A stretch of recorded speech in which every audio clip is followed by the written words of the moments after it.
Free. Just take her. And GT.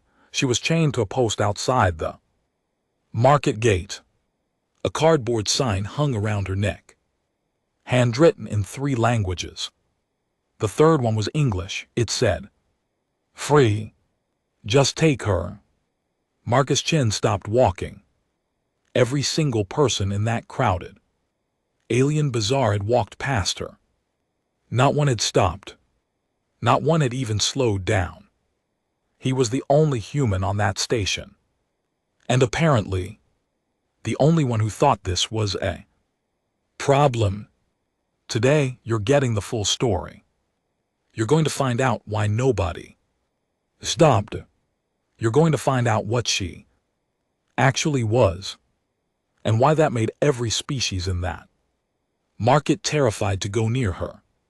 And you're going to find out what happens when a species with no political alliances, no fear of cosmic consequences, and absolutely no concept of not my problem, decides to help anyway. This is an HFY story. Humanity F. Yeah. Buckle in. Marcus Chen was a cargo broker. Not a soldier, not a diplomat, not a hero. He brokered freight contracts between human shipping firms and alien trading posts on the outer rim, which sounds impressive until you understand that outer rim in this context meant a cluster of deteriorating stations 3 jumps past anywhere civilized. He'd been doing this for 4 years. He spoke passable Kreth. He could read enough Von script to navigate a menu. He knew that you never touched a Delvari secondary limbs in greeting. Never made direct eye contact with a Silhari elder. And never, under any circumstances, haggled over sacred goods at a Veth market. He knew the rules. He thought he knew all of them. Veth Station was a hub, old, massive, built by the Von Collective about 600 years ago when they still had the ambition to hold trade lanes together. Now the Von were just one player among dozens, and Veth Station was more like a city than a waypoint, 500,000 beings cycling through it on any given cycle, buying, selling, arguing, eating, worshipping, sleeping in shifts. Marcus liked Veth. It smelled like 1,000 things at once. None of them good, all of them interesting. He'd arrived on the morning freight shuttle with 3 pending contracts to close and a meeting with a Kreth merchant at the 11th hour. He was early, so he walked. The market gate on Veth's commercial level was enormous. 2 stories of carved transit stone with trade symbols etched in 11 languages, running up both columns. The gate didn't close. Hadn't in 200 years. It was symbolic. A threshold. You passed through it and you were in the market. You were under market law. You were protected by the traders compact, which was the most broadly ratified document in the outer sectors, and the reason everyone traded at Veth instead of somewhere lawless. He was 20 m from the gate when he saw. Sorry. Here's the thing that hit him first. It wasn't the chains, it was the quiet. In a market that loud, she was sitting in a pocket of absolute silence. Beings were routing around her like water around a rock. Nobody looked, nobody pointed, nobody slowed. It was like she was invisible, and the people doing the ignoring were working very hard at it. She was humanoid. That registered immediately. Roughly his height, maybe a little taller. Her skin was a pale silver gray, the kind of color that would have looked at home on a still lake at dawn. Her hair was dark, almost black, and long, matted in places from what Looked like weeks of neglect. She was dressed in a rough shift garment that might have once been white. Her wrists were bound in heavy rings, connected by a short chain looped through an iron post sunk into the permacrete at the base of the gate column. Her eyes were open. She was watching him, not scanning the crowd, not looking toward the gate or the sky or anywhere else. She was watching him specifically, and her eyes were the color of deep amber, like light through old honey, and they were the most alert eyes he'd seen on anyone in years. The sign around her neck swayed slightly in the recycled air current. He read it. He stopped walking. Marcus crouched in front of her. "Hello," he said in Creth, which was the most common trade language in this sector. She answered in Creth. "Hello. Can you tell me what's happening here?" "I can," she said, "though I'd recommend you stand up first. You'll want to leave quickly once I explain, and it'll be easier if you're already on your feet." Marcus stood. He did not leave. Her name was Thessaly, a simplified pronunciation she offered, because her actual name was something that required 3 vocal tracks to say properly, and he didn't have the hardware for it. She was Ethery. That word landed like a stone dropped into standing water. If you don't know what the Ethery are, and most humans don't because they were careful about contact with younger civilizations, here's the short version. The Ethery were old. Not old like humanity's ancient history. Old like the galaxy was still cooling down. They'd been spacefaring for so long that their records didn't just predate human civilization. They predated Earth having complex life. They'd watched species rise and collapse like seasons. They'd seen wars that reshaped solar systems. They'd been neutral observers for so long that neutrality had become something close to religion for them. And then, about 200 years ago, they disappeared. Every Ethery on every station, on every world gone. No explanation, no goodbye, no wreckage, just gone. The other civilizations of the Outer Rim had spent 2 centuries arguing about what happened to them. Some said they ascended to a higher plane. Some said they'd been wiped out by something worse. Some said they'd finally found something worth leaving for and simply left. Nobody had seen a living Ethery in 200 years. Until right now. Chained to a gatepost with a sign. "You're Ethery," Marcus said. "I am.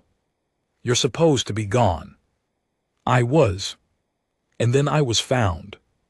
Her story came out in pieces. She'd been in a kind of suspension. Not sleep exactly. More like a very long, very deliberate, quiet, one of those decisions that made sense in a theory terms and very little sense in anyone else's. She tucked herself into a fold of space, on the edge of a dying system to wait out a period of galactic instability that her people had predicted correctly would take approximately a century to resolve. She'd been found by a salvage crew 6 weeks ago. They'd recognized what she was, and instead of doing the respectful thing, or even the safe thing, they'd done what every civilized species had learned not to do. They'd tried to sell her. "Why didn't you just leave?" Marcus asked. "Because of these." She lifted her wrist slightly, letting the chains shift. They weren't iron. He'd thought they were iron. Up close they were something else. The rings had script etched into them. a language Marcus didn't recognize, and there was a faint, dim glow at each wrist. Not bright, but there. Suppression cuffs, she said. Von manufacture, about 400 years old. They were designed to inhibit NEA. Theory ability to transition space. They don't hurt, they just make it impossible to go anywhere. I don't physically walk. Someone found Von suppression cuffs that work on a theory, and just happened to have them on a salvage ship. Someone had been looking for one of us for a very long time. Thessaly said. Who put you here? At the gate. My last owner. Her voice was completely flat, saying that he tried to sell me to 3 buyers. All 3 refused. Not because they didn't want an E3, but because they're afraid of what happens when the E3 come back. Every species in this market knows the E3 don't forget a debt. The sign was his way of cutting his losses. Get rid of me before someone comes looking. Marcus looked around the market at all the beings deliberately not looking. Now he understood. They weren't ignoring her because they didn't care. They were ignoring her because they were terrified. An E3 didn't forget. If you helped her, she owed you something. If you harmed her, you owed her something. Every species old enough to know what the E3 had spent centuries learning to stay neutral, stay quiet, stay invisible to them. Taking her meant picking a side in something vast and old and poorly understood. Marcus Chen was not from an old species. He was from a species that had been in space for about 80 years. A species that frankly had no idea what it was stepping into half the time and seemed to consider that a feature rather than a bug. He pulled out his multi-tool. These suppression cuffs, he said. Do they respond to standard Von frequency locks? Because I've got an override kit in my bag that came with a station access package, and I'm wondering if there's some overlap. She stared at him. You're going to try to free me?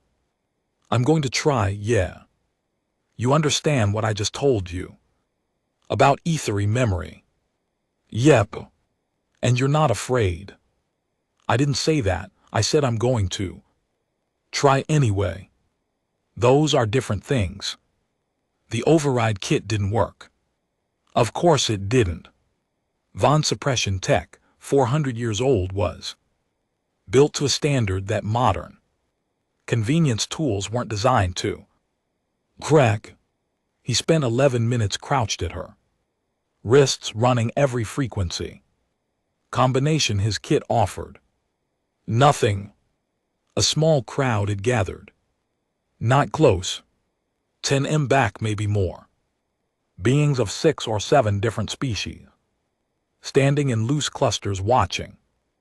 The way you watch a building fire when you're far enough away to feel safe, but close enough to see everything. Nobody spoke. Nobody intervened. One Kreth merchant leaned close to another and said quietly, in a dialect Marcus spoke well enough to follow. The human doesn't know. Should we tell him? Said the second. A pause. The E3 have been gone for 200 years. Whatever comes next, I don't want it to know my name. Marcus heard all of this. He kept working. Here's something about humans that tends to surprise the other civilizations once they've had enough contact to notice it. Most species, when they encounter a problem that is clearly outside their skill set, apply their skill set anyway, and then stop when it doesn't work. Humans do that too. But then they do something strange. They get a second opinion. Marcus stood up, put his override kit away and walked into the market. He was back in 4 minutes. He had a Von parts dealer with him. Squat blue-gray being with 4 arms. And the body language of someone who desperately wanted to be somewhere else. And he'd promised the dealer triple his asking price for a legacy Von frequency key which the dealer happened to carry, because they were technically classified as historical artifacts and therefore legal to own and sell. The dealer took his money. He handed over the key. He left at a pace that was technically still walking but was doing everything it could to become a run. The key worked on the 3rd frequency setting. The cuffs clicked open. They fell away from Thessaly's wrists and hit the permacrete with a sound like a small bell. She sat for a moment, very still. Then she stood. She was taller than Marcus had estimated, a full head above him. And when she stood there was something that happened, not visible exactly, but felt like the air pressure changed, like the light shifted, like the recycled flavored with a 1,000 species station air suddenly had something else in it that hadn't been there a moment before. Every being in the watching crowd took one step back simultaneously. Nobody discussed it, they just did it. Marcus Chen, she said. His name and her voice was strange, slightly too precise, like a word being handled very carefully. Yeah, I am free. You are. You did not have to do this. Technically, no. She looked at him for a long moment. Then, what do you want? He thought about that. He genuinely thought about it, which made her tilt her head slightly. Like the pause was unexpected. I've got a contract meeting in about 2 hours, he said finally. I want that to go well. After that, I want dinner that doesn't taste like recycled protein. And GT, clears throat. And GT, beyond that I'm pretty open. You want nothing from me. I want you to be okay. He said, that's a thing I want. But that's not a trade. You don't owe me anything for that. She walked with him, he hadn't asked her to. She just fell into step at his side and the crowd in the market parted in front of them like the sea had a prior engagement. He tried to ignore the stares. He mostly succeeded. Where will you go? He asked. Home, she said. Eventually. There are things I need to do first. A pause. You have 3 contracts to close today. He glanced at her sideways. I mentioned one. I know. The second is with a Delvari concern, over silicate or routing. The third is with the Solhari port authority about docking fee structures.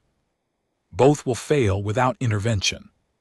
The Delvari rep intends to lowball you by 40% and walk if you refuse. The Solhari rep has been authorized to offer you nothing because their director assumes humans don't know their own market value. Marcus stopped walking. How do you know that? Thessaly said very calmly. I have been on the station for 6 weeks. I was chained to a public thoroughfare. I watched, I listened, I learned. I know a great deal about everyone who passed through that gate. A slight pause. The Delvari rep's name is Voreth Khan. He owes a significant personal debt to a competitor of yours. That is why he intends to undercut you. Not for commercial reasons, but personal ones. If you mention that you know about his involvement with the 7th Fleet Compact, he will negotiate honestly. And the Solhari rep, she actually likes humans. She found your early space program Documentation fascinating and has been. Studying it privately for years. If you mention the Artemis missions by name, she will soften considerably. And you will get what you're asking for. Marcus stared at her. She looked back at him steady, unhurried. You're giving me contract intelligence. You freed me. I observe. These are not special powers. They are the result of patience and attention. She paused. Humans often underestimate what you can learn simply by watching and listening. Your species is still young enough to find interaction more exciting than observation. This is charming. It is also occasionally a disadvantage. Occasionally, he said. Only occasionally. He laughed. It seemed to surprise her slightly. Like the sound was familiar, but the timing was new. They found a quiet alcove off the main market thoroughfare. She had something to show him. She opened her hand, palm up. And there was a moment, a very brief moment, where the air above her palm shimmered, like heat haze over summer asphalt. And he saw something in that shimmer. He saw stars. Not a projection. Not a display. Stars, actual light, arranged in a configuration he didn't recognize. What is that? He said quietly. That is where the rest of my people are. She said. Not gone. Not ascended, not destroyed, waiting. As I was waiting, but further in. Deeper. In a space that doesn't intersect with your maps yet. She closed her hand and the shimmer vanished. They will come back. When the time is right. When the conditions I was watching for have been met. Are they met? She looked at him. And for the first time there was something in her expression that he hadn't seen yet. Not warmth exactly. Something older than warmth. Something more like recognition. They will be, she said. Soon. The meeting with Voreth Khan went exactly as Thessaly said it would. Marcus let the Delvari rep open with his lowball offer, 38% under market rate. Delivered with the kind of confidence that assumed Marcus was too new to this sector to know better. Marcus nodded politely. Then he said, before we go further, I was speaking with someone earlier who knows the history of the 7th Freight Compact quite well. Small world, right? Voreth Khan went completely still. Then he put his secondary limbs flat on the table, a Delvari gesture that meant he was resetting the conversation from the beginning. No games. They reached a fair deal in 20 minutes. Marcus got everything he'd asked for. The Sulhari Port Authority rep was a tall, elegant being named Velasha, who had the manner of someone conducting a transaction they considered beneath their notice. She opened with a fee structure that amounted to a polite but firm accepted. Or leave. Marcus accepted a cup of the station's terrible synthesized tea, took a sip, and said, I've been thinking about Artemis 11. Lately, the mission planning was extraordinary. For the technology they had. Do you know the story? Velasha paused. Her entire posture shifted. The lunar return mission. With the surface science package. That's the one. The meeting ran 40 minutes over schedule. Velasha dropped her fee structure by 60% and added preferred docking access as a goodwill gesture. She also gave him her direct contact for future business. He found Thessaly waiting outside the Port Authority office. She had a cup of tea of her own. Somehow. And she handed him one. He had no idea where she'd gotten it. He'd learned not to ask. "You were right," he said. "I often am," she said without arrogance, just fact. They walked together toward the docking concourse. "So what happens now?" he said. "You go home, find your people." "I will do what I need to do," she said. "But first, there is something I want to give you. I told you you don't owe me anything." "I know," she said. "This is not a debt payment. This is a gift. They are different things, I believe you. Understand that distinction." She reached into the rough shift garment she still wore and produced a small disc, no bigger than a coin, dull metallic finish, with the same kind of script on it as the suppression cuffs had carried. "This is a recognition token," she said. "Ethereum marked. It identifies you as someone who is known to us favorably. It will not make you wealthy. It will not protect you from every danger. But in certain places, with certain beings who know what it is, it will open doors. It will answer questions that wouldn't otherwise be answered.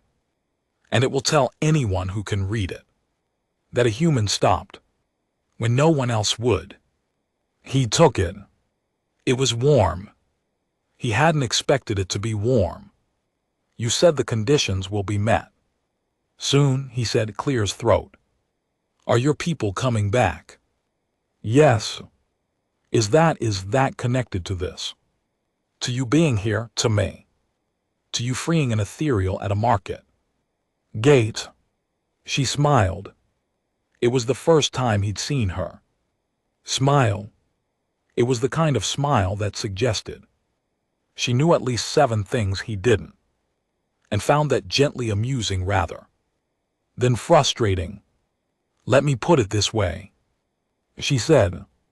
"My people have been watching for a sign that the younger civilizations, the new ones, the ones with no history of wars against us, no old grudges, no careful politics, were worth returning for, not worth fearing, not worth allying with for power, worth returning for, because something in them was good."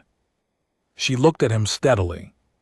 Today a human cargo broker with no political authority, no personal benefit, and no understanding of what he was walking into.